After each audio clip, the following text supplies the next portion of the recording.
मना तुझ्यासाठी तुझ्यासाठी तुझ्यासाठी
आले हरिपाठ झाल्यानंतर आता महाप्रसादाचा कार्यक्रम होणार आहे।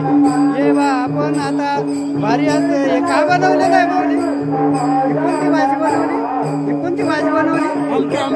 ही आमटी बनवलेली आहे। आता या ठिकाणी आमटीचा आपण आमटी आणि आमटी नंतर काय लच्छी भात आमटीचा आपण अतिशय चांगल्या पद्धतीने स्वाद घेणार आहोत।